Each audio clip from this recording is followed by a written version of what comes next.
The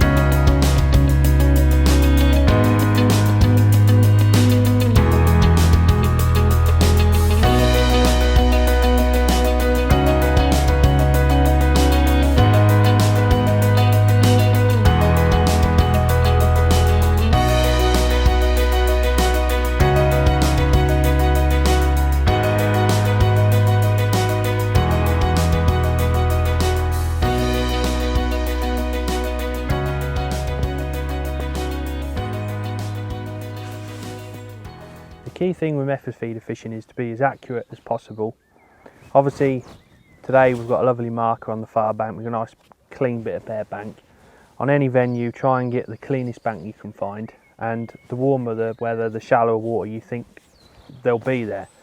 Obviously if you can go around and feel around and see what depth you got and what sort of bottom you got, brilliant, but obviously a lot of islands and features you can't do that. So look for a bit of fallen bank. Normally that's a good sign where the bank's caved in, it'll be slightly shallower than normal. So pick the marker, obviously setting the line clip. That one there, plenty of line bites at the minute.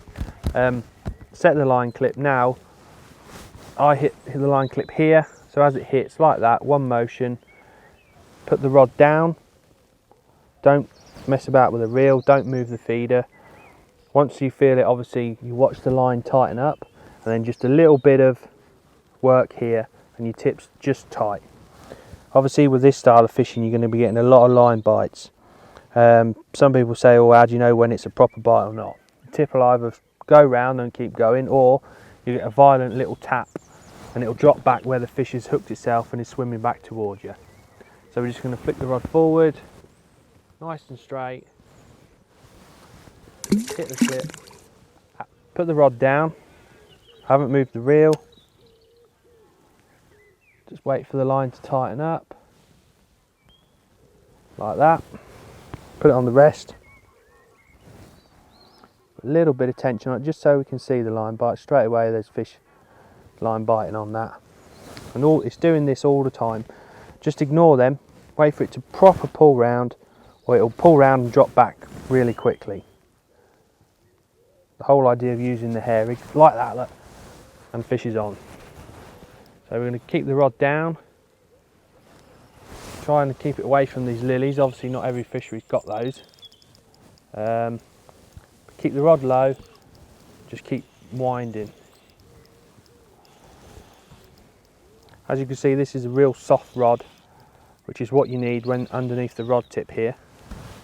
Just going to get the landing net ready. As you can see there, fish is up, straight in the net, you can see.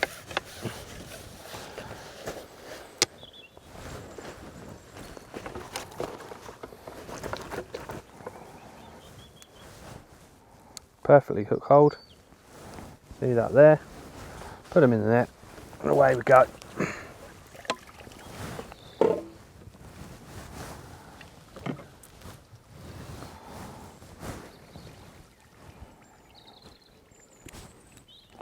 As you could see with that there, this feeder was sliding up and down the line, and that's why it is an X safe. If that main line would have broken, then the fish would have pulled that straight through the feeder and it wouldn't be towing it around. So hook bait, just got a quick stop on there, and we've got a 6mm expander pellet on the hook.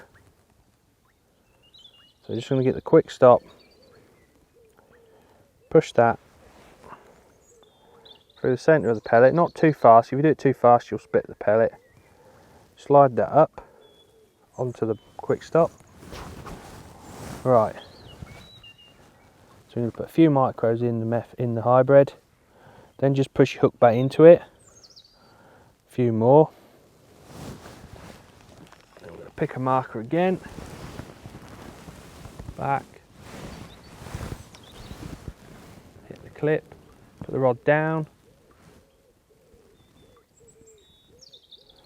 See the line tighten up. I haven't moved my reel hardly at all. Straight on the rest.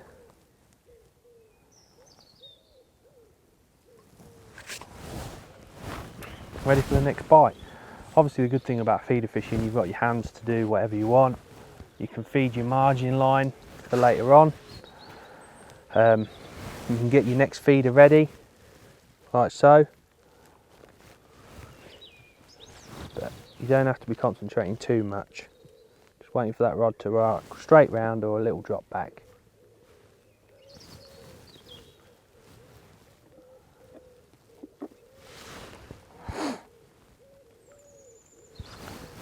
Landing net wise, pellet landing net. The reason why I choose this, the mesh is quite fine, not too fine, so when it comes to net and you can't pull it through the water, but it's fine enough that your quick stops and your bands and your spikes don't go through it, and when the fish are thrashing in the net when you come to hook him, pulling your hair rig to pieces.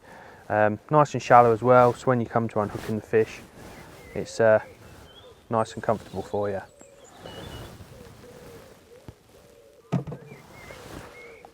Just a few key tips for method feeder fishing.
So we're talking about method feeder fishing, or what I'm using today is a Guru hybrid feeder. Method feeders have evolved over the years, like everything. The original method feeder still has its place, but I tend to opt for the hybrid feeder just because I just feel more confident in it that there's going to be bait left in the feeder most of the time. The ones we're using today are the Guru X-Safe. The reason why I'm using those today is they are elasticated, but they are fish friendly. So the idea with these is, if the main line breaks, for example, and the fish is towing away, a normal feeder, the fish should be towing the whole feeder away, but with these, just for example, as you pull through, the whole thing will pull through the stem and ping out. so that way the fish is only towing this small piece of elastic and obviously gets rid of it on a bit of reed or just the hook comes out. So that's why they're X-safe. Another thing about the hybrid feeders, these little holes in the back, the water gets in the back and helps release the bait that is on the front of the feeder. They cast straight. They're just awesome, really. Brilliant invention, absolutely fantastic. So the size we're using today, we're not chucking very far at all. We're going to be using a 24 gram small Guru hybrid feeder. The other advantage of using these is the quick stem on the here. And I'll just get my rod. I'll show you exactly what I mean. So as you can see, there's elastic there which helps cushion when it comes to netting, but the reason why these are super fast, if all I've got here, if I slide that cap off the end, a little rubber there, you can see the hook there, and all I've got is a loop in the end of my line. So when I want to change, I just unhook it, put that down, pick the feeder I've already got made up, clip that over, slide that back down over the loop, and we're ready to go with another hook bait. So you could be really efficient. Some days you don't have time to put your next hook bait on, but especially during the winter you can experiment with different hook lengths, different hook baits, and different size feeders, and you can quickly change. The other good thing about this X-Safe with Guru is you can switch to a pellet feeder, a bomb, all on one rod. So you haven't got loads of different rods all clipped up for the same line, whereas one rod does everything. So that's a nice little advantage of those feeders. Right, hook lengths, we're just using a standard 4-inch hook length today. In Magpie Lake it's predominantly carp, so I tend to opt for a QM1 hook. Whenever carp are involved, QM1 hooks, they're so sharp, they're strong, they're absolutely fantastic. I've got so much confidence in using those. If I was fishing a venue probably where there's a few more F1s, I'd probably use a KKMB, just for a simple fact they're a little bit standard shape. Again, they've got the outturned eye, and that's tied to 020. We're not fishing light today because we've got short hook lengths, the fish are feeding confidently, and the other advantage of using a stronger hook length is the stiffer. The stiffer it is, the better hook hold and the quicker bite you get as well. So that's another advantage. So main line is ST, Daiwa ST, an 8 £. Again, nice and strong and robust. We're only fishing short, and there's a lot of strain going to be on that line when it comes to the netting fish. Rod wise, we're fishing a 10-foot Daiwa tournament rod. I haven't used any longer than that because we're only chucking short. I mean, even probably a 9-foot rod would be even better today, but I've just opted for the 10 today because it's the one we've got here. Reel wise, as you can see, Daiwa ballistic reel. Got a bit of cranking power. I know we're not chucking a long way, but it's a 6,000 size reel. And that's the setup, really straightforward, really simple. Now just going back quickly to the hook lengths, different hook baits will use different setups. If I'm using a wafter like these here, I opt for, just pull that out there, for the bait spike. They work absolutely fantastic. Just literally push that into the hard bait, just turn that around there, push it into the hard bait, get it halfway in, and I just use my thumb just to push the rest in right in there, and there's your nice hook bait there. So that's one setup. Then the other is expander pellet. I tend to use light baits for the method feeder just because the whole reason why wafters work, when the fish is in there, lighter hook bait does move about a bit more and look a bit more natural. And then if I was fishing a hard bait like a banded 6mm or something like that, I'd go with, just undo that, with a band. So if you can see there, look, all tied, QM1s, 020, fluorocarbon hook length, nice and stiff, and that's just your standard band. If you struggle a bit with putting the pellets on the band, just use a bander tool, just go down the loop, just open it up, push the pellet in, and away you go. So really simple fishing. The key thing about method feeder fishing is being accurate and working out what hook bait they want on the day. So that's the setup covered. So we've talked about hook baits and what feeders we're using. The next critical thing is bait. So there's a big discussion, screttings or coppins. We've got the two sorts today, both in the 2 mil size. You can tell a screttings pellet from a coppins pellet. The screttings are more grainy. They're not normally as glossy as a coppins, whereas a coppins is more glossy and more gluteny. So it's a bit stickier, whereas screttings tend to break down quite quick. So depending on times of year and what I'm trying to do, I tailor my pellets to suit. So for example, in the summer, the water's warmer, you want it probably to come off your feeder a bit quicker. I tend to err on the side of the more screttings to coppins.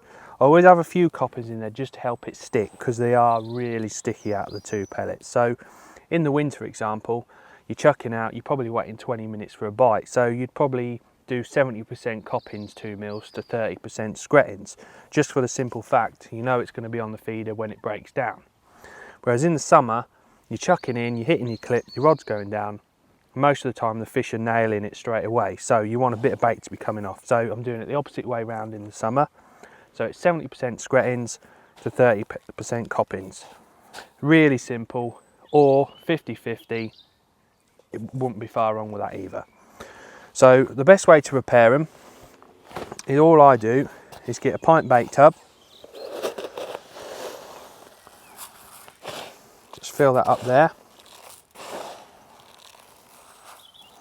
probably about 70%, there look, and then we're just going to top the rest up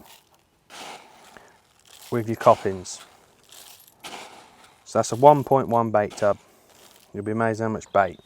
Next thing we're going to do is we're going to put it in a bigger tub, and then we're just going to mix them in nice and thoroughly, nice and evenly. Right, so they're nicely mixed in. Then you've got some water here, just normal lake water. I mean, if you're going to add any flavours, that sort of thing, now's the time to add it. I mean, I just like to stick to the general one. So what I'm going to do then is just going to pour the water in, just so it just covers the pellets. Now, just to give that a good mix round. Now, I don't like to show them too much water. Obviously, the longer in the water, the softer they're going to get, but just give them a quick mix round. Keep mixing. Probably about 35 to 40 seconds. So as you can see, they're starting to take the water on. Next thing I do, I just take my landing net. This is the die that ends on pellet net. It's nice and fine. It's good because your hook lengths don't get caught in it, and for this job as well, it does the two. So I'm just going to pour the pellets in there, like so. Just going to shake them about a bit. Then I'm just going to squeeze the pellets so any excess water comes off. Then all we're going to do then, break them up again, get your bigger tub, like so, and just pour them into your big tub and let them air. Give them a good shake about.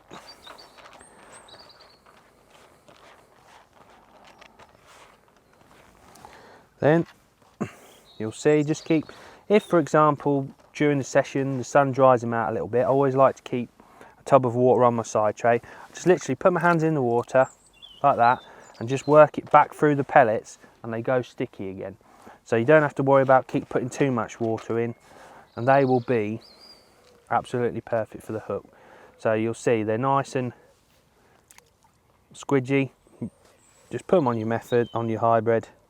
One little thumb and they stick to the feeder, absolutely perfect every time. So you could use them, same principle if you were fishing down the edge, pouring in micros. They all sink, and they you can either make them into a little ball like so, or you can feed them nice and loose. So dead simple, drain the water off, not too much water either, and they're absolutely spot on.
Got me on. Fish on. Once the fish is up, just keep that rod tip as low to the water as you can. Just pump and wind. Keep the rod tip as low as you can. Feel the fish just kick in. Although we've been catching a lot of fish today, sorting out the hook bait's been critical. Best hook bait today has been expander ped. I think it's just more buoyant, and I think you just pick it out a bit quicker. But another standard size magpie fish, probably a mirror, I think.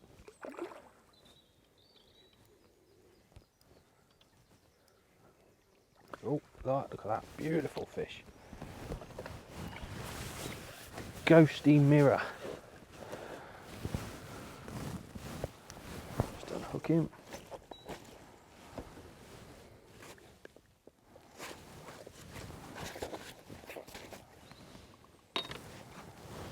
Just show him what absolutely stunning looking fish.